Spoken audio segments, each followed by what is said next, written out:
A maggio del 2026 Torino ospiterà il Simposio internazionale di archeometria. Tra i membri del comitato organizzatore vi è anche il Museo Egizio e per il suo ruolo, il nostro ruolo, di essere un anello di congiunzione tra il grande pubblico e il mondo della ricerca, siamo qui oggi a parlare di archeometria con il curatore Enrico Ferraris. Ciao Enrico! Ciao Letizia. E dunque, che cos'è l'archeometria? Archeometria è un termine ombrello che racchiude una serie di metodi che provengono dal mondo delle scienze naturali. Quando parliamo di scienze naturali ci riferiamo a chimica, fisica, scienze della terra e naturalmente biologia. Sostanzialmente è l'applicazione dei metodi di indagine di questi quattro mondi alla materialità che fa parte ovviamente, no, di collezioni archeologiche custodite nei musei e di cui appunto noi ci occupiamo. Tra l'altro archeometria, cioè la misurazione dell'antico, ed è un termine che è nato sostanzialmente negli anni 50, poi ne parleremo più avanti, però è un termine perciò relativamente recente, che però parla di una storia di evoluzione, di collaborazione appunto fra scienze e mondo umanistico. Questo aspetto della collaborazione fra scienze naturali e discipline umanistiche, però nella percezione comune non è così scontato. Ha ragioni storiche questa collisione. Um, Nell'Ottocento le scienze naturali, che in realtà poi erano eredi praticamente di un percorso iniziato dai filosofi naturali greci, indagavano, cercavano di indagare e trovare le leggi universali che dominavano appunto il mondo materiale, compreso il nostro pianeta, l'universo, eccetera. Dunque il loro ambito era trovare delle leggi universali che spiegassero, no, come funziona la realtà. E le scienze, diciamo, l'archeologia, che faceva parte un po' invece più delle scienze storiche, al contrario si occupava di un dominio completamente diverso, che era dominato invece da individualità, da puntualità, da una storia fatta di eventi irripetibili, uno dietro l'altro.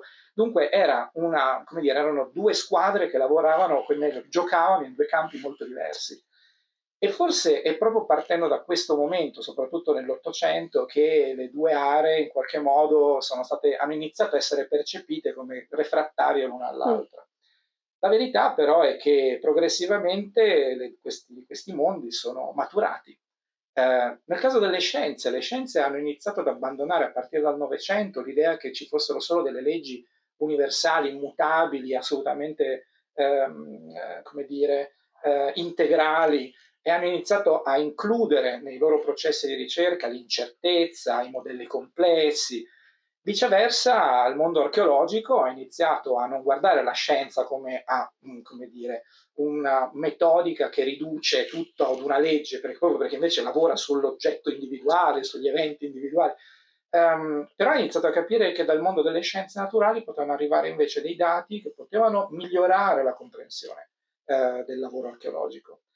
E perciò progressivamente questi due mondi hanno cominciato all'interno della loro maturazione appunto interna a convergere progressivamente l'uno verso l'altro, fino ad arrivare a questa massa critica che negli anni 50, per il 1958, ha trovato un punto di sinergia importante ad Oxford quando è stata fondata la rivista Archaeometry, che metteva insieme restauratori, scienziati e archeologi proprio per iniziare a lavorare sul patrimonio culturale attraverso questi tre punti di osservazione. E per la prima volta è stato proprio anche coniato l'espressione archeometria in questo senso. E quello è stato un momento fondativo che ha dato il via poi a un processo che è arrivato praticamente fino ai nostri giorni. E in questo passaggio, insomma, in questo trascorso, siamo alla metà, insomma, del Novecento, ad oggi, com'è cambiata l'archeometria? Oggi l'archeometria, insomma, come si configura? Cosa la caratterizza? È la stessa? Non è più la stessa? Ma allora, innanzitutto bisogna pensare che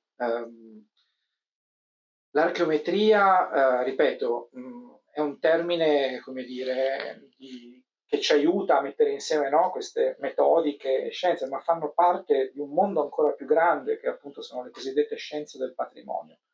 E dentro le scienze del patrimonio c'è l'archeometria, ci sono le scienze archeologiche, ci sono persino adesso anche il mondo digitale. Questo universo lavora costantemente ormai in relazione reciproca. Quello che però, devo dire, noi possiamo osservarlo dall'interno di un museo, è che l'archeometria ha iniziato a fare il suo ingresso sempre di più all'interno dei processi di lavoro di un museo, e forse proprio per via di questa vicinanza ha iniziato a fare sue anche le esigenze che un museo ha. E forse i due elementi principali in cui è cambiato il modo di lavorare insieme è proprio il fatto che prima, parlo almeno di 10-20 anni fa anche, fare analisi su un oggetto prevedeva delle indagini che definiamo invasive, Mm. il che vuol dire che tu praticamente intervieni sull'oggetto, prelevi un elemento dell'oggetto, per piccolo che sia, in ogni caso prelevi materia. Ehm, Aspetto questo che ovviamente ha sempre fatto un po' frenare il mondo dei Chiaro. musei, perché il loro compito è custodire gli oggetti. Però nel tempo invece questo approccio proprio è diventato, come dire, una nuova sensibilità, e dunque il mondo scientifico ha cominciato a sviluppare tecnologie, strumenti, metodi che sono invece non invasivi. Il che vuol dire che praticamente l'analisi tu la puoi fare senza toccare l'oggetto. E questo è un primo elemento che probabilmente è proprio il figlio un po' dell'influenza, no? Tra mondo museale, esigenze museali appunto, e mondo appunto delle scienze. L'altro aspetto è legato invece alla scala. Sempre parliamo di 20-30 anni fa, diciamo che l'esigenza, l'analisi si faceva sul singolo oggetto, perché magari c'era una domanda specifica sull'oggetto, e questa domanda poteva essere di due tipi. Prevalentemente era di ordine conservativo, cioè si faceva archeometria, o meglio, si faceva un'analisi sugli oggetti perché bisognava capire di che cosa erano fatti, materiale, pigmenti, eccetera, perché queste informazioni erano vitali per i restauratori che dovevano poi intervenire. Se non Chiaro. sai con cosa hai a che fare, hai un problema. E dunque l'analisi interveniva soprattutto in maniera puntuale su un oggetto per questa ragione. Mhm. Però è pur vero che, ne abbiamo parlato prima, appunto, no, con la rivista Archaeometry, l'esigenza invece di usare le analisi per approfondire il mondo, no, degli studi archeologici, umanistici, eccetera, è sempre stato presente. E questo però ha iniziato a diventare più presente, in questo senso, nel momento in cui abbiamo abbandonato l'idea di fare analisi su un singolo oggetto, perché c'era solo un tema Bello. conservativo, e abbiamo iniziato a fare invece campagne di analisi. Il che vuol dire, la campagna vuol dire che tu prendi in blocco una classe di oggetti, perciò 200 poggiatesta, e stabilisci una serie di domande scientifiche che vuoi proporre, e a quel punto però lo fai a tappeto su un lotto importante. Questo perché è importante? Perché ovviamente se il metodo di indagine è lo stesso e lo applichi a un numero consistente di oggetti simili, magari appunto anche cronologicamente collocati dal punto di vista della provenienza, eccetera, inizia ad avere una piccola base statistica che dice più di quello che potrebbe dire il singolo oggetto. E questo è, come dire, il modo in cui lavora la scienza, che però diventano le regole che prendiamo e preleviamo dal mondo delle scienze e le riapplichiamo nel nostro modo di studiare gli oggetti. Parlando di campagne, d'altra parte, mi fa venire in mente questa cosa che una delle prime tecnologie utilizzate in questo senso sono stati i raggi X. E i raggi X sono stati inventati, letteralmente inventati, nel senso sono stati scoperti alla fine dell'Ottocento, proprio negli anni 90 dell'Ottocento, da Röntgen. E lui, questi raggi X, ha fatto una prima pubblicazione nel 1896 con una 14 tavole in cui faceva vedere le varie applicazioni di raggi X alla mano della moglie con l'anello per far vedere, a un piccione per far vedere che si vedevano le ossa. E manco farlo apposta, ha inserito tra queste 14 tavole un piccolo sarcofago tolemaico di un bambino, facendo la radiografia appunto delle ginocchia. I raggi X, ti dico, questo era il 1896. Al Cairo, intorno agli inizi del Novecento, già c'erano delle prime macchine all'ospedale appunto del Cairo, e sappiamo che già alcune prime radiografie erano state fatte su alcune mummie di faraoni, Mhm. ma poi diciamo, la tecnologia era stata abbandonata perché era troppo problematico prendere la mummia al museo, portarla all'ospedale. C'erano tanti problemi di trasporto, logistico, di Certo. conservazione, eccetera. E questa cosa perciò, i raggi X, diciamo, questa prima storia si è bloccata lì. Abbiamo dovuto poi aspettare gli anni 60 del Novecento, quando hanno inventato i primi dispositivi raggi X mobili. Allora non c'era più il problema di dover portare le mummie, no, si portava la tecnologia direttamente nei musei, e questo infatti ha fatto sì che tra gli anni 60 e gli anni 70 abbiamo le campagne principali, no, a tappeto, no, sulle mummie umane di varie collezioni, non ultimo anche il Museo Egizio che nel 66 ha fatto appunto anche le primi raggi X a Cara Merit. Ora, questa è solo una storia per spiegare come l'evoluzione della tecnologia possa venire incontro ad un'esigenza, in questo caso conservativa, museale, e dare il via però a dei processi di ricerca che sono davvero poi assolutamente fondamentali poi per l'intera storia della ricerca. E diciamo che questo ci fa poi in fondo pensare ad una cosa. È vero, storicamente c'è un po' stata questa lontananza, no, tra il mondo delle scienze naturali, scienze storiche, però era una falsa distanza. L'archeologia nasce sostanzialmente grazie alla geologia. Da un lato parliamo sempre, perciò siamo intorno alla metà dell'Ottocento, quando Charles Lyell ha iniziato con i suoi principi di geologia, ha introdotto per la prima volta il mondo all'idea che il mondo non era nato in chiave creazionistica e secondo appunto quello che la Bibbia raccontava, e non aveva perciò solo qualche manciata di migliaia d'anni. Ha spiegato che invece era possibile vedere il tempo stratificato, che il mondo non solo si era formato molto tempo prima, ma che si era formato attraverso un processo di sedimentazione continua, costruzione di strati. Il tempo ha iniziato a diventare una questione di strati. E dunque vuol dire che era leggibile, si poteva leggere a ritroso e dunque andare a vedere che cosa era successo prima di strato in strato.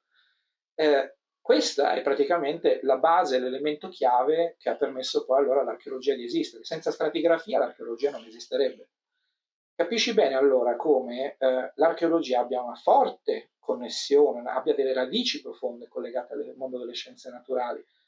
Addirittura proprio negli stessi anni in cui nasceva la geologia, uno dei principali lettori, più appassionati lettori di Charles Lyell era proprio Charles Darwin, che a un certo punto, partendo allora da questo nuovo assunto, no, di un mondo che effettivamente si sedimenta, che ha dei processi di evoluzione, ha iniziato a maturare poi le sue idee in merito invece poi all'evoluzione della specie umana e animale in generale. E cosa c'entra questo con l'archeologia? Ha creato anche lì un universo intellettuale dove c'era questo principio di progressione continua che per esempio è stato determinante per uno dei padri dell'archeologia in Egitto, tra l'altro, che appunto è William Flinders Petrie, che ha applicato indirettamente questi principi proprio alla costruzione di quella che in archeologia chiamiamo la sequence dating, cioè lui lavorava sull'Egitto preistorico. La preistoria non ha testi, non ha cronologie, non hai modo di scrivere una storia, però c'è la ceramica. E Petrie è stato uno dei primi a trovare il modo a interpretare i ritrovamenti ceramici proprio in una direzione, se potremmo dire, darwiniana. Cioè, innanzitutto ha stabilito che la produzione ceramica, proprio come in fondo Darwin descriveva in fondo, no, il mondo, diciamo, le specie animali, è frutto di una evoluzione continua, è un processo continuo, non è qualcosa che nasce a tappe, esatto.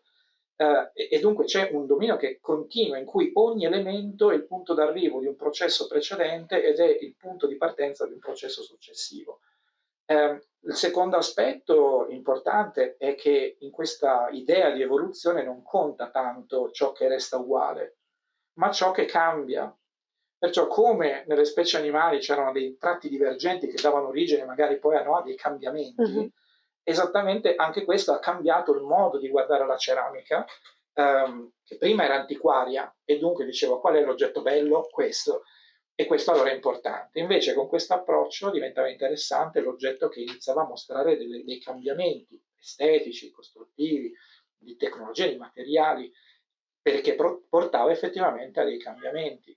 Allora, questo aspetto ci fa vedere come un cambiamento così rivoluzionario che è stato dal punto di vista della scienza, la fine dell'Ottocento, con la geologia da un lato, il darwinismo dall'altro, e praticamente ha costruito il terreno fertile da cui è poi sorta l'archeologia.